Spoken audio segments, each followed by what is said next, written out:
विमानात 230 प्रवासी 12 crew members होते। एकूण 242 जण प्रवास करत होते आणि आपण पाहिलंच आहे या सगळ्या संदर्भातल्या ज्या अपडेट्स आहेत त्या आपण सातत्याने तुमच्यापर्यंत पोहोचवत आहोत। आतापर्यंत 100 मृतदेह बाहेर काढले गेल्याची ही अपडेटेड बातमी आपल्यापर्यंत येते।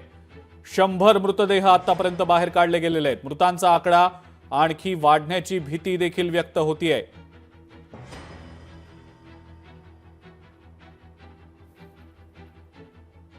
अविनाश देगसकर आपले प्रतिनिधी आपल्या सोबत आहेतच। अविनाश, काय अपडेट आहे सध्या आपल्याकडे? आता महत्त्वाची अजिंक्य अपडेट आपल्या हाती येते। अहमदाबाद जवळ झालेल्या विमान अपघातात 100हून अधिक डेड बॉडीज आहेत किंवा मृतदेह हे विमानाच्या मलब्यातून बाहेर काढलेले आहेत आणि हा आकडा अजून मोठा असू शकतो।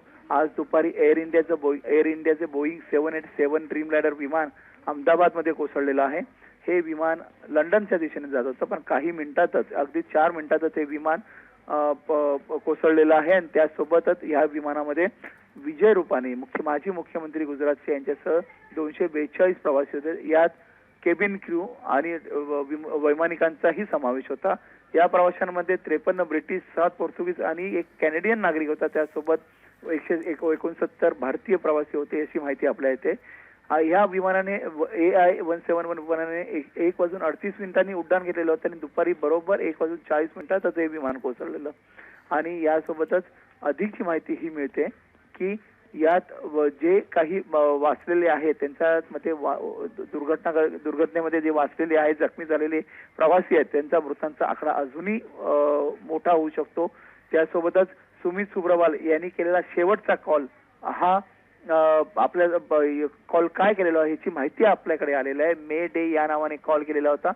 आंतरराष्ट्रीय हवाई क्षेत्रात असताना हा कॉल केला जातो की ज्या हवाई क्षेत्रात असेल त्यांना हा कॉल जाईल आणि सुरक्षेसाठी प्रयत्न केला जाईल।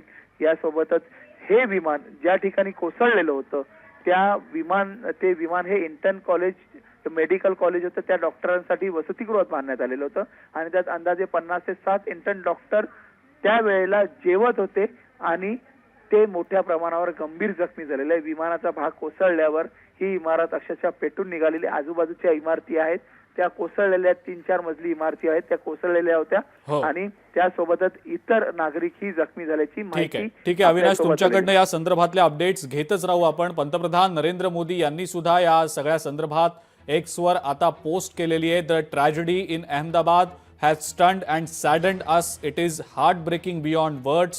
In this sad hour, my thoughts are with everyone affected by it.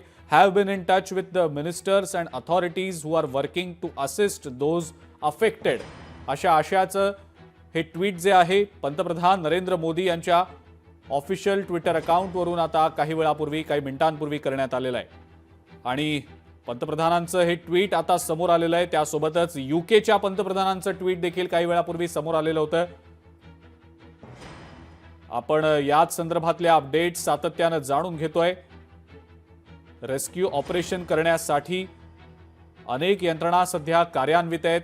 आताची जी अपडेट येते त्यानुसार रेस्क्यू ऑपरेशनसाठी आता सैन्य दलाला सुद्धा पाचारण करण्यात आल्याची माहिती मिळतेय।